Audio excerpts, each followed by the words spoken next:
anything that the federal government can do to ensure that we have a robust, reliable, redundant energy system and we can transport products like those that come from the Williston Basins, sign me up for it.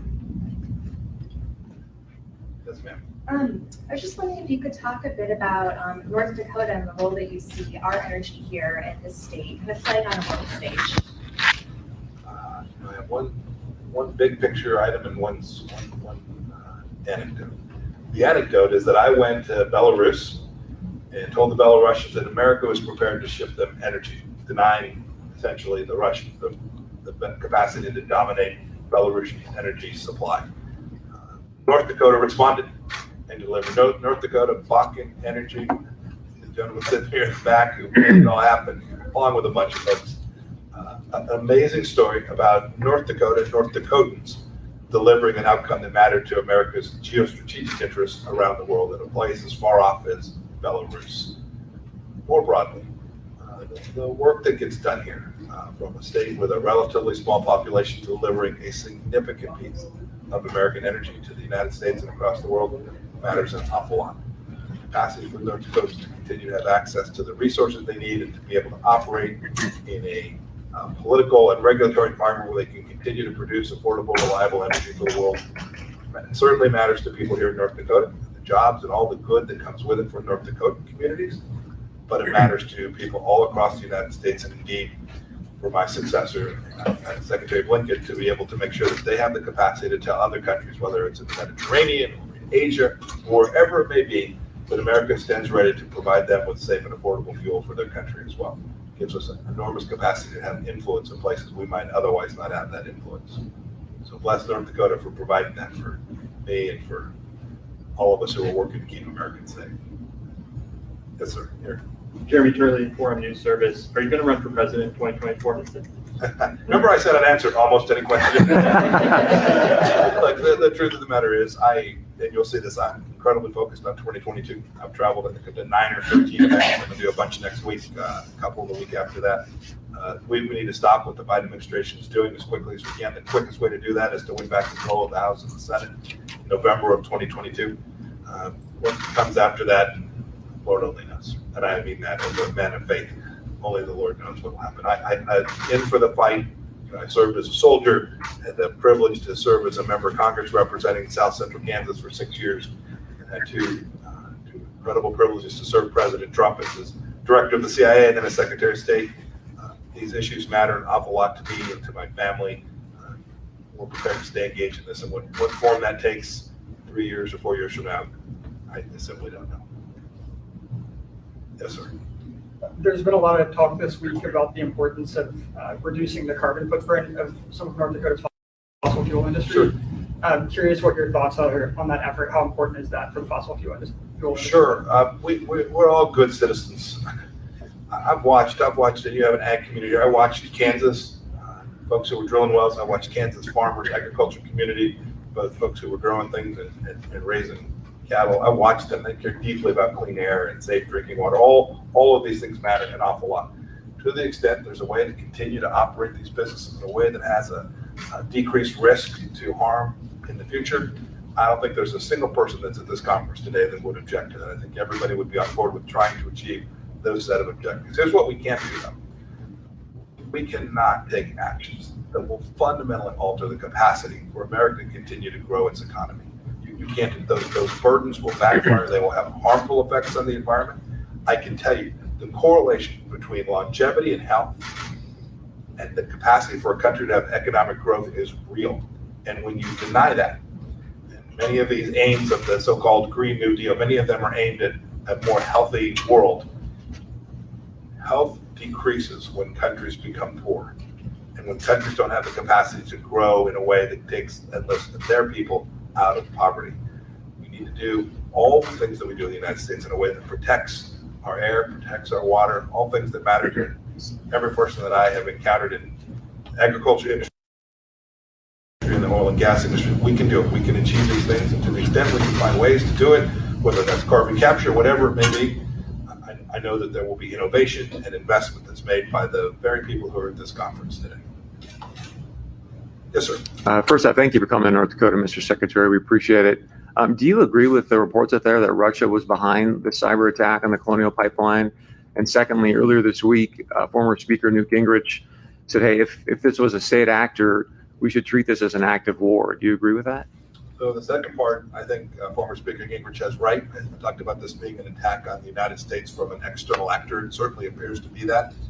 I don't have any information on whether or not this is Russia, other than as you observe the characteristics that have been publicly made available, it has all the hallmarks of the kind of operation that the Russians would have engaged in. So it certainly would be consistent with their pattern and practice. Whether that's the case, we leave to our intelligence community to tell our leaders, and then we should expect that our leaders will respond in a way that it decreases the likelihood of something like this will never happen again. Well, thank you very much for being with me this morning, everybody.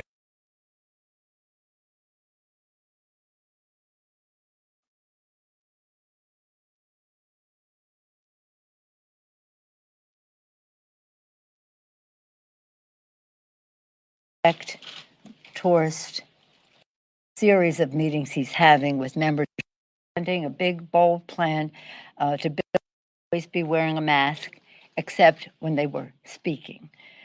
We have understood from all of you that as long as I keep my distance from you, which I fully intend to do, that I can abide by the House floor rule on this score. As you all know, yesterday the president had a bipartisan meeting of the congressional leadership. It was very positive. I think the tone of it was very appropriate to the important work that we have to do. Very proud of what the president is presenting, a big, bold plan to build back better for our country. A significant part of that is building the infrastructure of our country. How you define infrastructure is part of how we go forward. We don't want to define it in an old way. We want to be thinking in terms of the future. But again, we'll see how far we can go working together. Bipartisanship has always been the hallmark of our work on building the infrastructure of our country. It has never been something that we have not come to terms.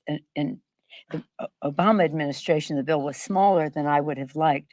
But when you think that it was negotiated between Senator Barbara Boxer and Senator Inhofe, although yesterday Senator McConnell interjected that it was Boxer and McConnell who came to the final agreement on that bill, and that is shall we say, that was progress. But we want more, and that's what we're here to do. There was recognition that the country needs a strong infrastructure package. Look no further than the American Society of Civil Engineers, which gives us a DC minus, depending on the category of infrastructure they're addressing. It's an issue of commerce. It's an issue of clean air. It's an issue of quality of life for people to have them out of their cars with more mass transit and the rest. And it is also an issue of just, again, growth in a way that is about safety as well as jobs. Safety issues. In Mr. McConnell's state alone, there are like 1,000 bridges that are insecure. And well, I could go state by state on that. In any event, it is, we look forward to working as much as possible in a bipartisan way. And I salute the president, as I began my comments doing, for the goal that he has set, the tone in which he has conducted the discussion, I won't say endless, because I'm not there for them, the series of meetings he's having with members of Congress in a bipartisan way. And I think today's meeting with the Republican senators, some of the Republican senators, once again. So he's making every attempt. And I think it is bearing fruit. We'll see. Again, we're very proud of what happened when we passed the rescue package. But in order for people to avail themselves of the benefits of it, they have to know. Right now, we're in the course of a child tax credit week of action. week of action. Before we had day of action for one aspect of the bill or another. This is a week of action because it leads up to May 17th, which is the day that we're encouraging people to file their income tax forms, even if they are below the level of having to file a tax return, because in order to get the tax credit refundable, you need to file your tax return. So I'm very, very proud of the work that's being done. And I've been involved in a series of those meetings, and many of the community groups who have the confidence culturally, linguistically, in so many ways with so many people in our community are helping a great deal. They're helping a great deal also in terms of vaccines in the arms, money in the pockets, children in school, as well as workers going back to work to communicate with the community, members of the community who might have been previously underserved. Then, as I say, we go on to the jobs bill, and that's I think that's pretty exciting. Just saying on the tax credit, since we're having child tax credit week of action, it will benefit 27 million families and cuts child poverty in half. Cuts child poverty in half, and that's kind of remarkable. So as we again build back better, we think that it's important for us to have more women in the workforce, shall we say, that child care is very important to that we have workforce development so that people can be trained for these jobs as we build in a more futuristic, resilient way. And that's why this package has an integrity to it, a oneness that says if we're going to build back better, if we're going to have many more people involved, both in the job creation and the equity that could come from contracts and the rest for women, veterans, people of color, rural areas and the rest, that we have to be more open to many more people being involved. And for that to happen, the transformative measure is child care, elder care, care for our people with disabilities. So in terms of child care, children learning, parents earning. In terms of the others, people being able to go into the workforce with the comfort of knowing that their loved one is cared for. And that goes with the respect that we would have for the workforce to get that done. So I'm very excited about everything that the president is putting forth. To me, it's like the promised land of so many good things. But of course, I want more. But that's the president has modulated his proposal in a way that hopefully will be as bipartisan as possible, as green as possible, and as soon as possible.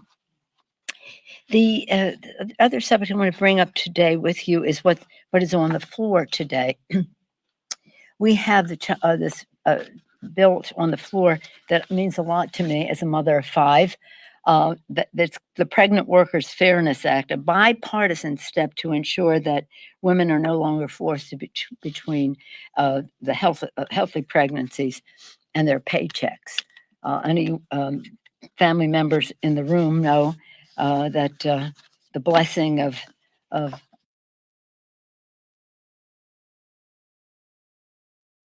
What are you going to be sharing with them in your speech? So it's a lot of fun. Colonial now, like, how important is the Bakken to us being a net exporter with energy? Oh goodness, the math is pretty plain. The Bakken matters a heck of a lot to America's capacity to deliver not only around the world, but for affordable energy here at home too.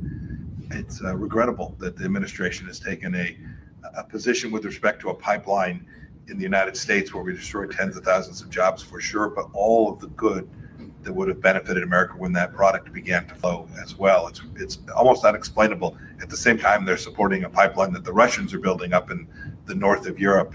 It's a real head scratcher. I hope that somehow this will be brought back. It's really important for American national security as well for our prosperity. The issues with the Colonial Pipeline are complicated. They show a couple things. One is, in spite of all the money that's been invested by Colonial and others to protect their systems, offense is pretty easy to play in the cyber world. And so we need to make sure that we have redundancy, reliable systems that we can make sure and have multiple ways where we can transport this energy around America so that we don't have the gas lines that we all remember from the 1970s. It highlights too the nature of the importance of pipelines in moving this product around to within the United States to our East Coast, as well as getting it to our ports so we can export it. We have to get this right. I know this industry well. This industry can do so in a way that is safe and environmentally friendly, and will deliver these products in a way to make each and every one of us proud. You look at inflation, the situation at the border, the latest jobs report. We're not even 4 months into this administration, Mr. Secretary. What do you see over the next 44 months? You know, it's been a tough 100 days for Americans. You just see the lumber prices and inflation hitting now at food costs for Americans who can least afford it. Proposals to spend trillions and trillions more dollars for things that Americans will ultimately not truly need. And overseas, we now see a war taking place in the Middle East. We saw what happened with the pipeline here in North Dakota. These are all things that would not have happened in the Trump administration. It would have been very different. Our adversaries sense weakness, and markets sense that they're going to spend so much money that inflation will be upon us. I regret this. This isn't in the best interest of America. I hope that come November of 2022, there's a group of folks elected who are prepared to push back against these things. So there's a big conversation right now about where did the COVID-19 virus come from? Was it from a lab? Was it from nature? You suggested in a radio interview earlier today that it came from the lab. Can you tell us more about the specifics there? So the Wuhan virus has now killed hundreds of thousands of Americans and millions of people around the world. The Chinese Communist Party is responsible for having covered up what happened there. We still haven't had technicians go into this place. It's called the Wuhan Institute of Virology. Why won't they let anybody in? Well, there's a mounting set of evidence that suggests that the virus was being worked on inside of that laboratory, and then almost certainly through an accidental leak left that virology laboratory. While we can't say this for certain, we know that there were doctors there that came down with symptoms that were consistent with the Wuhan virus. We know that they wouldn't permit doctors that were working there to speak about this. We know they were doing bat coronavirus research inside of this laboratory, and that they were doing something, they were manipulating this virus, something called gain of function research inside of that laboratory.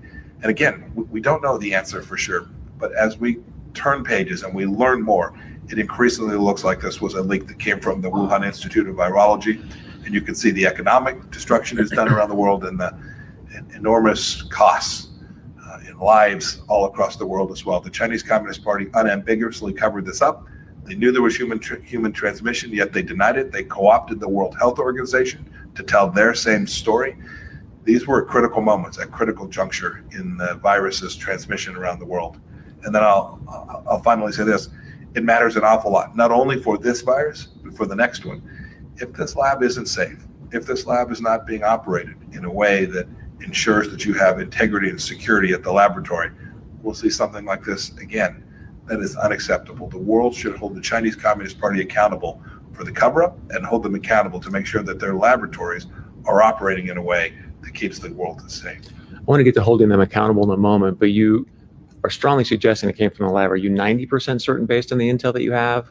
95%? What percent certainty do you have? So I would say this: I've seen enormous evidence that suggests that the most likely initial point of transmission was the Wuhan Institute of Virology. You talked about holding China accountable. You know, the State Department met with the Chinese delegation in Alaska in March. They did not mention the word COVID once.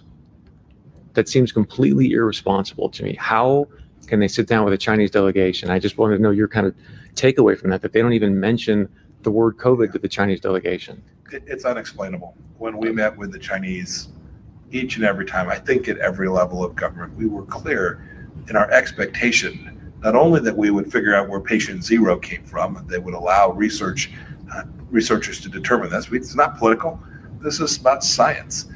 We want to make sure we understood that. And then we were very clear, too, that there are a set of rules. There are international health regulations that the WHO puts out, that we wanted them to comply with those rules. They chose not to. It's why we, in the end, left the WHO. It made no sense. It had become a political body, not a science-based body. I'm very concerned about what continues to happen inside of China today. Their biosafety levels are not where we would expect them to be for a country with the capabilities that they have. The world must ensure that we don't ever suffer from something like this again, from a Chinese laboratory or from any place else inside of China.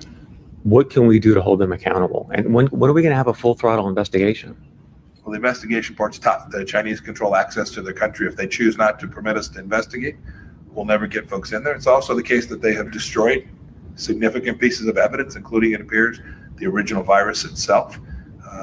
This is very telling that the Chinese Communist Party decided to close down. This is how authoritarian regimes respond. We saw it with what happened with the Russians with the nuclear accident they had there. We've now seen this is what happens when the Chinese have something that emanates from their country as well. As for accountability, there are many tools. There are many places where we can impose real costs on the Chinese Communist Party until they allow us to figure out how it is the case that this virus escaped from their country and we weren't able to respond in a way that was timely and sufficient to keep people all across the world alive. You talk about a possible lab leak. There's right now a National Bio and Agro Defense Lab Level 4 being put up in Manhattan, Kansas. Yes, I'm very familiar with it. I know you are, sir.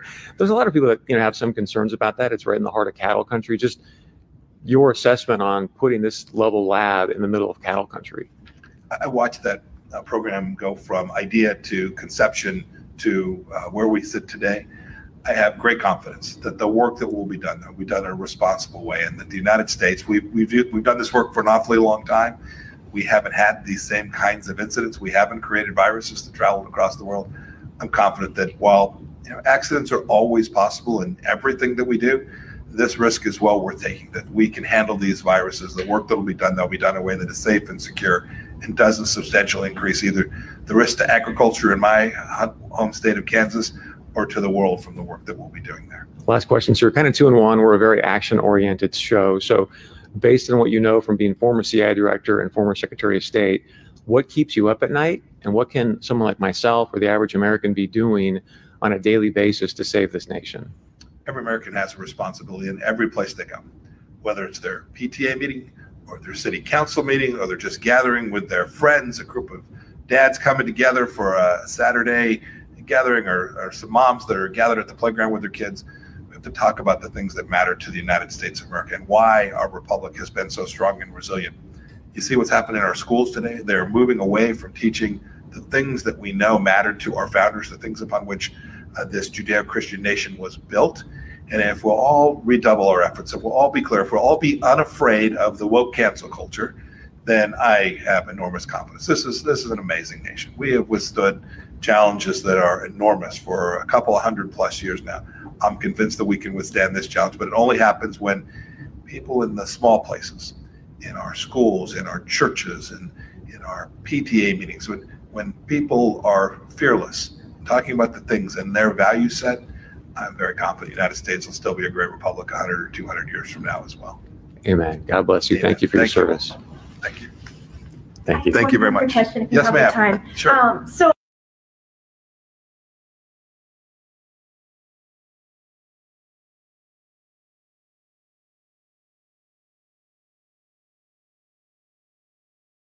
just a moment of silence right there. So this was for you to see. And we have to trust that the Kansas people will rise up and ask for a risk assessment that hasn't been done in nearly 10 years. So it's very important that we get people in Kansas riled up. And I think it was a very important interview, both that and the one about Pelosi, because as you see, Pompeo's there talking energy, and energy, the Bakken, is actually owned by the Chinese. The Chinese have over 50% interest in Bakken energy. And back in 2019, I had discovered that Clinton Management Energy Services / Enron were in there. Epstein as well had a lot of interest in it through his hedge fund manager, who's the head of Sloan Kettering. I think his wife is in charge of Sloan Kettering off the top of my head.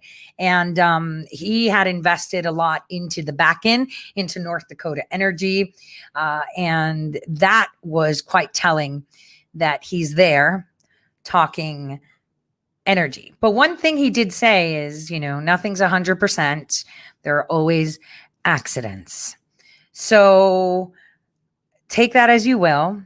It's important that people listen to everything they are told and pay attention to the words. And one thing you guys saw while we were waiting for former Secretary / CIA Director Pompeo to speak is we saw Nancy Pelosi talking about infrastructure and building back better. So I thought it would be important to revisit this video that I had created so you understand what is really going on. We now have the opportunity to build back better than in the past, aiming at inclusive and sustainable economies and societies. In order to meet the challenges of today, we can't just build back the way things were before. We have to build back better.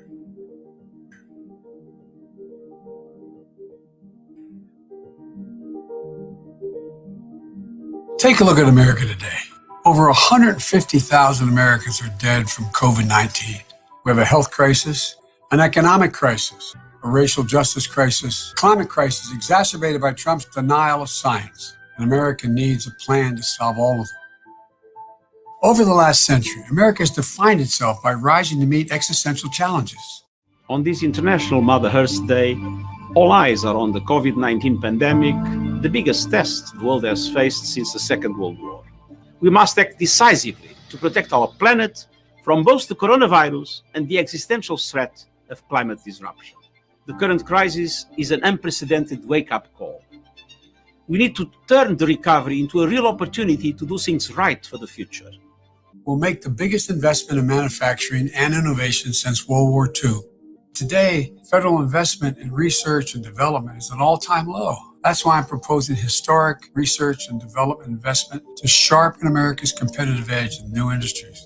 As we spent huge amounts of money to recover from coronavirus, we must deliver new jobs and businesses through a clean, green transition.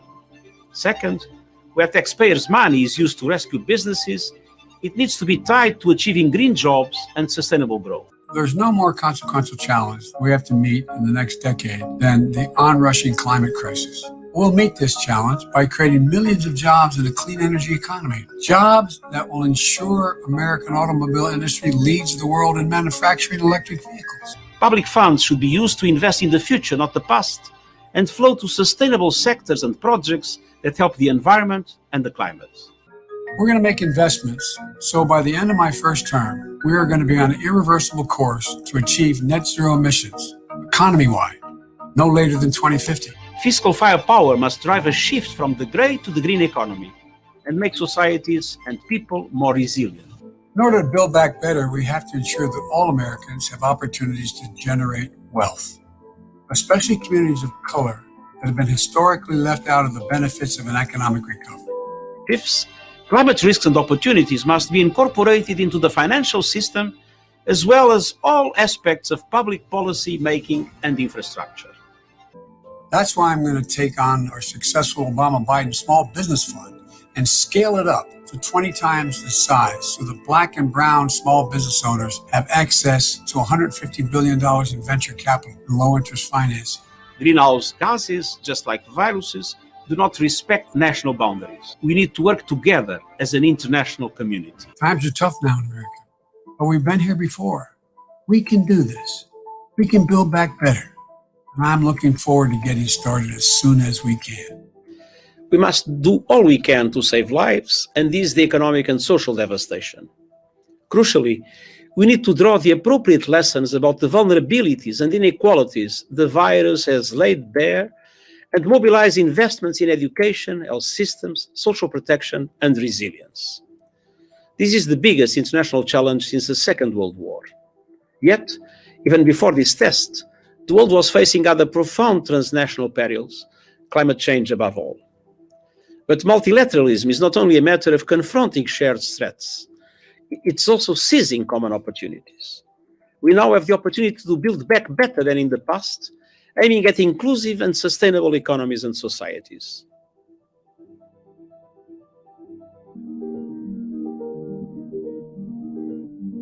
Over the past few months, momentum has grown for what I call a global Green New Deal. To be so broad and to be so comprehensive, because we are outlining the Green New Deal.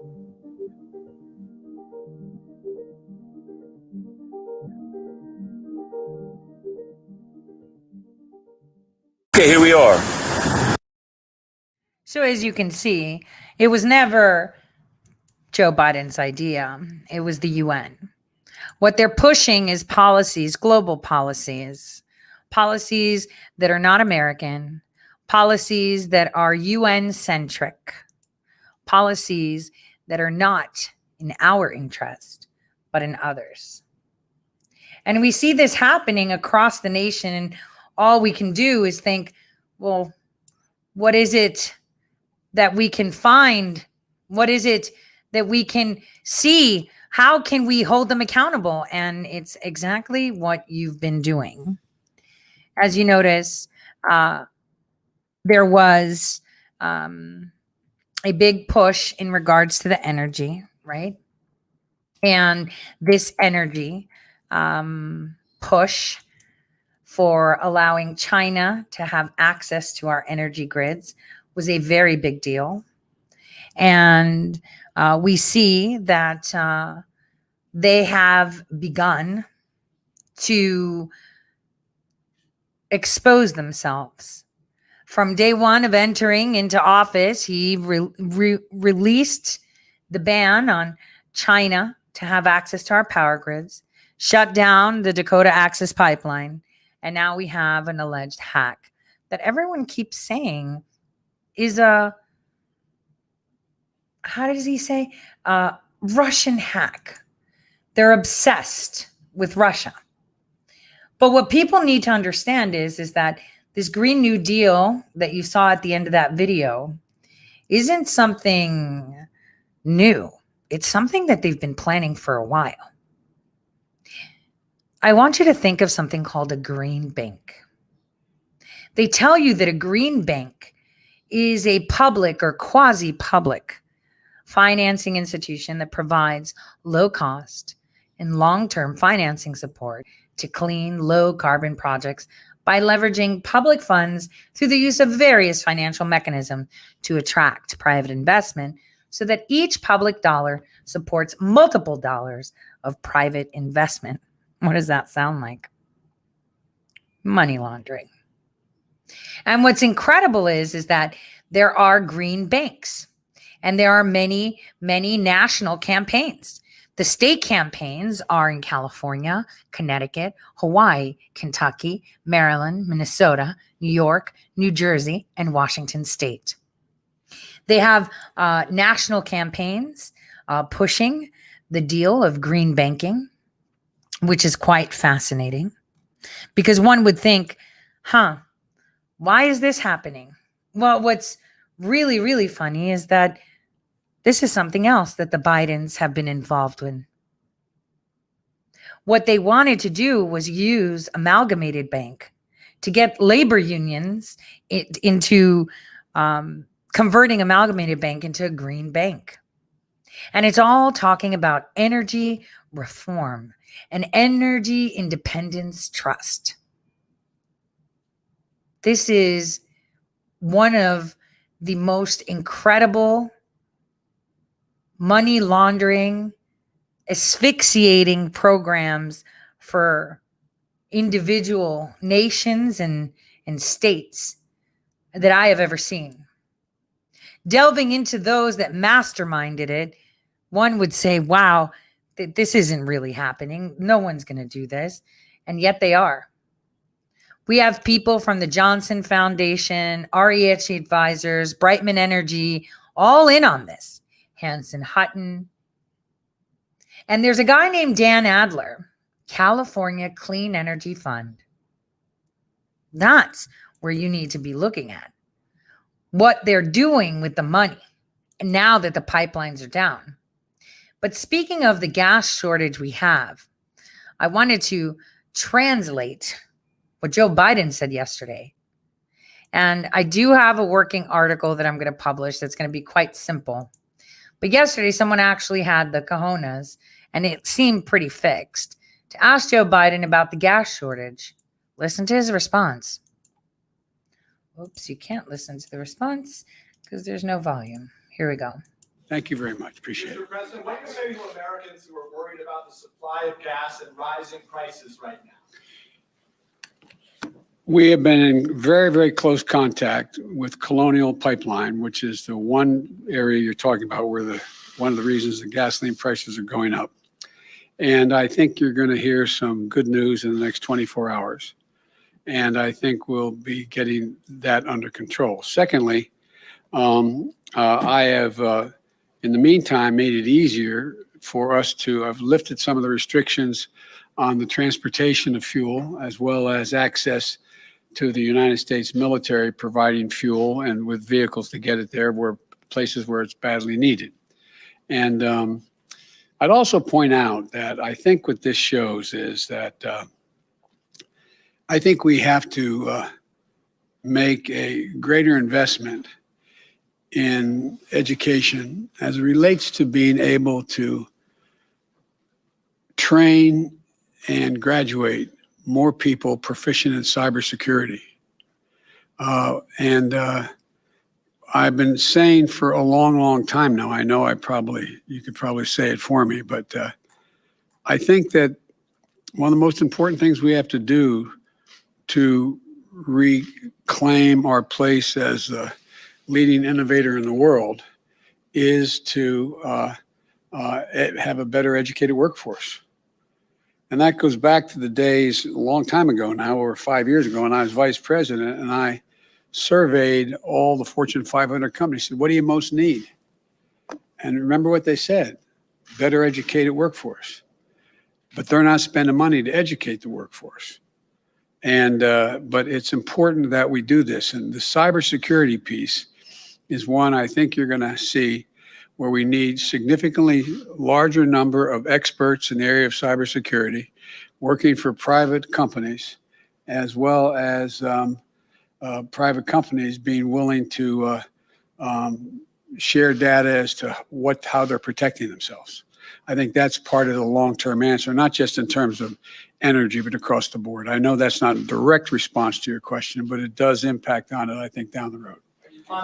Thank you very much. Appreciate it. So now we're going to re-listen to it. We're worried about the supply of gas and rising prices right now. We have been in very, very close contact with Colonial Pipeline, which is the one area you're talking about where one of the reasons the gasoline prices are going up. And I think you're going to hear some good news in the next 24 hours. So he's saying that within 24 hours, there's going to be some announcement because they're having discussions with them. Wait, he's already telling you what you're going to hear. And I think we'll be getting that under control. Secondly, I have, in the meantime, made it easier for us to have lifted some of the restrictions on the transportation of fuel, as well as So he lifted restrictions on transportation of fuel. Now, let me tell you something.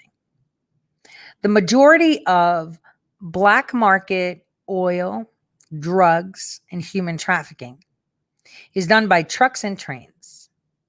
Trucks and trains cost a lot of gas, and they're not, you can't use them. But if the Chinese wanted to smuggle out their gas and oil, or if they wanted to pay people off, they would use trains and automobiles, not pipelines, which are measured in cubics through the pipe, so you know how much is going through and where it's going to. So this is very interesting. access to the United States military providing fuel and with vehicles to get it there where places where it's badly needed. And so they're going to be using military vehicles to deliver gas to places that it's badly needed. That doesn't sound right. That really doesn't sound right. Oh, that infrastructure. I'd also point out that I think what this shows is that I think we have to make a greater investment in education as it relates to being able to train and graduate more people proficient in cybersecurity. Oh, so he's telling people the way to solve the problem of energy and the fact that we're making a shit ton of money off of these pipelines because we own half of this is to learn how to fucking code. So he told the world to fix this, We need to learn to code. I thought years ago when someone told the journalist, the whole room of journalists from Huffington Post that got fired, learned to code, suddenly that was banned. If you said learn to code on Twitter, they would ban you because it was demeaning. But now here he is telling the world, y'all just need how to learn to code. And then we won't have alleged hackers. Oh, come on. Come on. Listen to this. And I've been saying for a long, long time now, I know you could probably say it for me, but I think that one of the most important things we have to do to reclaim our place as the leading innovator in the world is to have a better educated workforce. And that goes back to the days a long time ago now, or 5 years ago, when I was vice president and I surveyed all the Fortune 500 companies, said, what do you most need? And remember what they said, better educated workforce. But they're not spending money to educate the workforce. And but it's important that we do this. And the cybersecurity piece is one I think you're going to see where we need significantly larger number of experts in the area of cybersecurity working for private companies, as well as private companies being willing to share data as to how they're protecting themselves.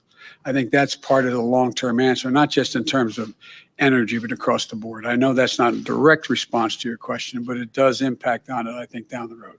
Okay, so we also not only need to train more people to learn how to code, but then the companies that are protecting themselves need to share information on how they protect themselves. So that way everyone's protected because the government, trust us, we're the government, will help you. I see. So that's what they had to say.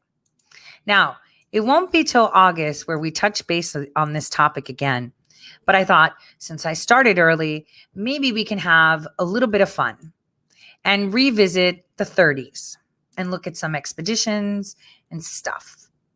So please enjoy the next few minutes watching and listening to this amazing piece of archived information.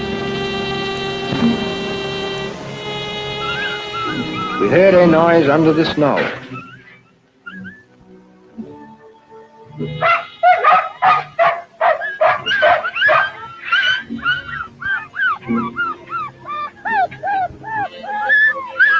Just as completely as if we were on the planet Mars. The old bear looked like a ghost ship as he disappeared into the mist.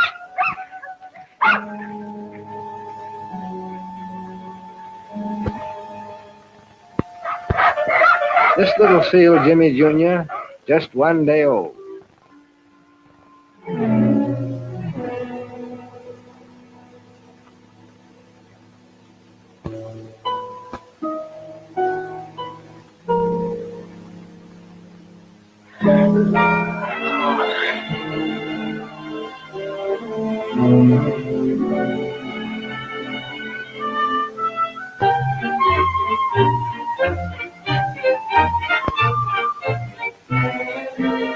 The mothers were generally asleep when you went up to them. They'd open their eyes and take a look at you and go back to sleep again. Jimmy Jr., a month later. We weighed the young seal periodically for the benefit of biological science. They had to gain very rapidly on account of the extremely short summer season. Jimmy Jr., believe it or not, Ripley, gained 6 pounds a day. And here is how he did it.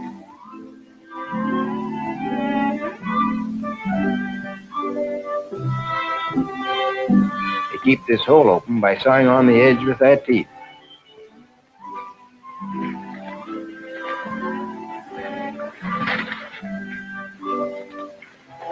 And here's Mrs. Jimmy Seal, trying to get Jimmy Jr. to make his first solo dive under this thick ice, even though his mother was there to show him how to do it.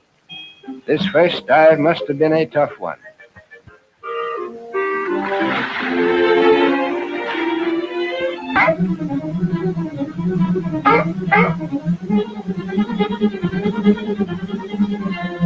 In this fight between the Weddell and the crab-eater, was only half as big as the Weddell. The little fellow easily licks the big one.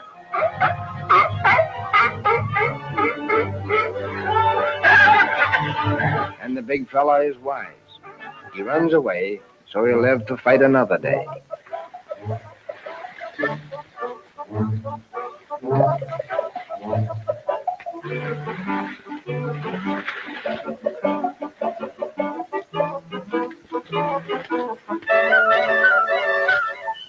These emperor penguins are great fellows.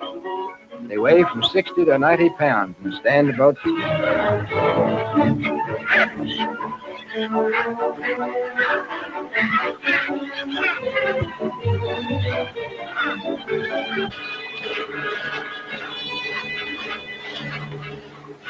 We put the planes in snow hangars. Plenty of hard work. All the fat men soon got thin. We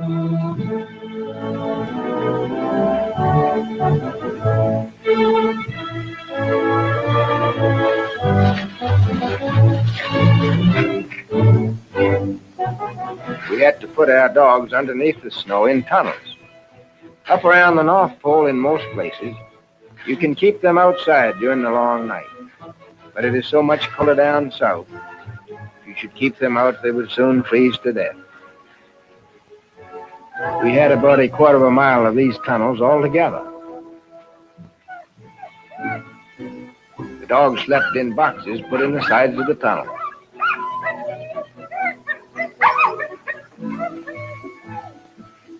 These dogs are stout fellows.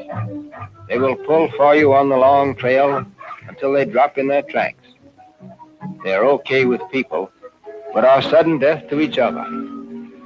Of all living creatures, they are probably the most pugnacious. If we had unchained them, they would in a few weeks be very few dogs left, if any. They fight to the death.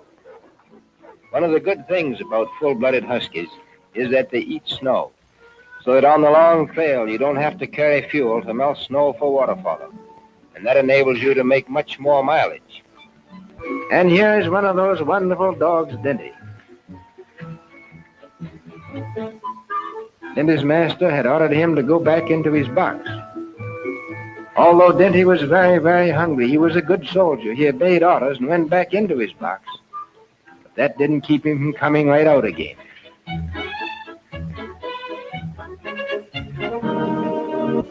The mother of these pups had gotten sick, and it fell to the lot of Captain Taylor to nurse them.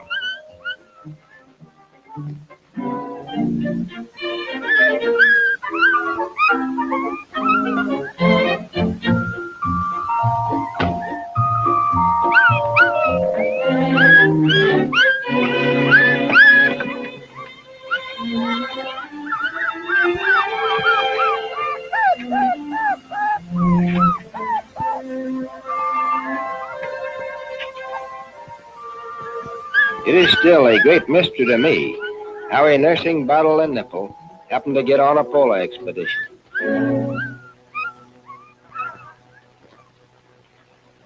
Such was the magnitude of our flight operations that it is impossible to cover them with motion pictures. On this expedition, as on the others, we made many flights of exploration and discovered much land and islands and many mountains. Our various South Polar expeditions explored and investigated for science the Pacific half of this South Polar continent. This map shows how this half appeared before my first Antarctic expedition, 1928-30. The white blank part you see here was completely unknown. It was well over 1 million square miles in area. No human being had ever seen any part of it. We didn't know whether there was land or water in that area. We didn't know where the Pacific Ocean ended or where the coastline of Antarctica began. Now I'm going to show you how this map looks today. We know now what is in that blank space.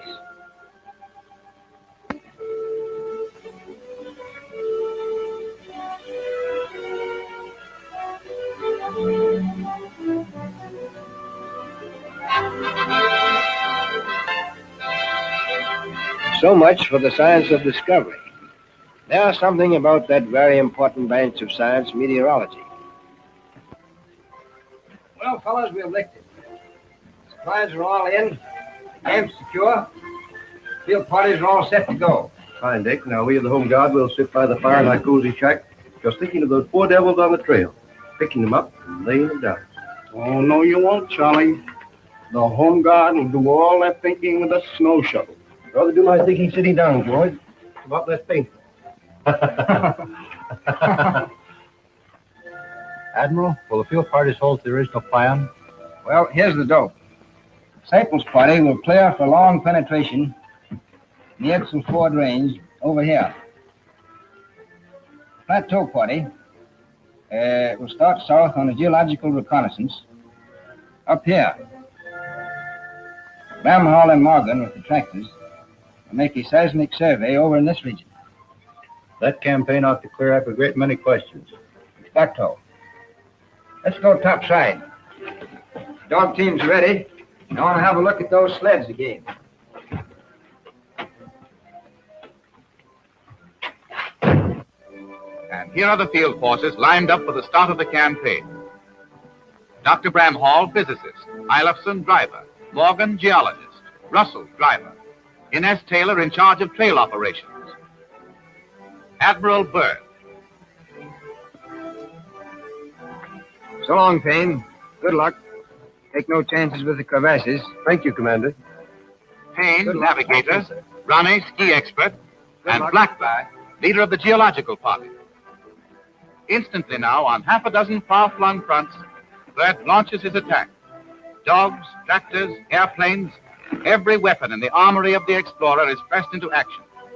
Tractors and airplanes may be the new tin gods of polar transport, but the Eskimo Husky is still the spear here, the advanced king of the trail. Men and dogs, ahead of them 100 days of aching marches with the deadly white ambushes of crevasses. In 2 months, one of these parties will stand on the rim of the South Polar Plateau, just 7 days' march from the pole itself. Let's follow the fortunes of the southern party for a while to see how it goes on the long trail.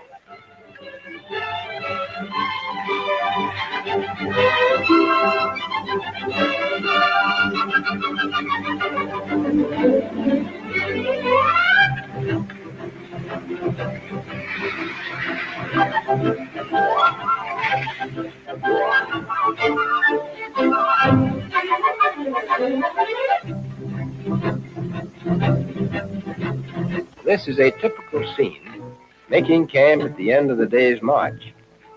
Each man has a reindeer skin sleeping bag, which in my opinion is the warmest and the best. It is also light.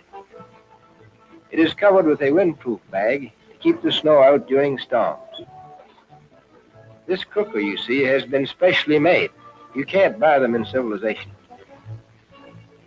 You melt the snow for the tea and cook the trail hoosh at the same time. Tea is a great trail drink.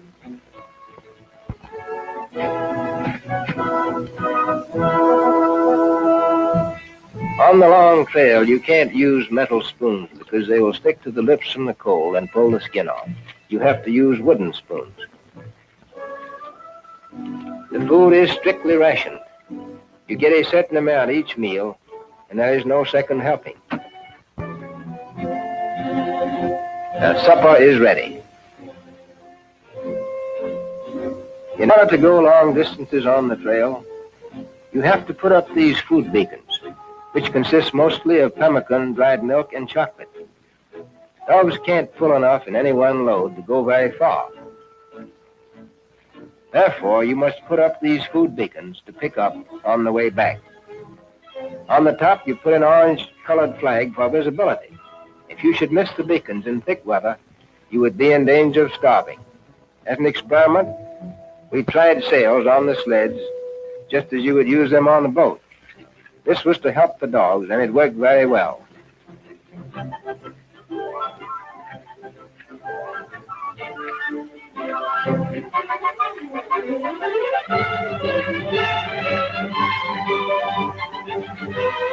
On the way to the mountains, a couple of dogs were lost down a crevasse. Then later, one of the men nearly fell into one of them. At length, about 500 miles south of Little America, they reached the mountains that border the great polar plateau, of which the South Pole is the center. They ascended a gigantic glacier, which we had discovered on our flight to the South Pole in 1929. It was about 100 miles long and more than 30 miles wide in places. Finally, they reached a point 10,000 feet high in the mountains, where they were almost within sight of the South Pole. There they discovered a great seam of coal. There was enough to supply the whole United States for a while. There was plenty of cold, too. The coal was right out in the open, and here's a photograph of some hunks of it. It proves that this area, now the coldest spot of the world, was once tropical or semi-tropical. They also discovered some fossilized tree trunks, showing that trees once grew where now there's not even a blade of grass. Such discoveries help to divulge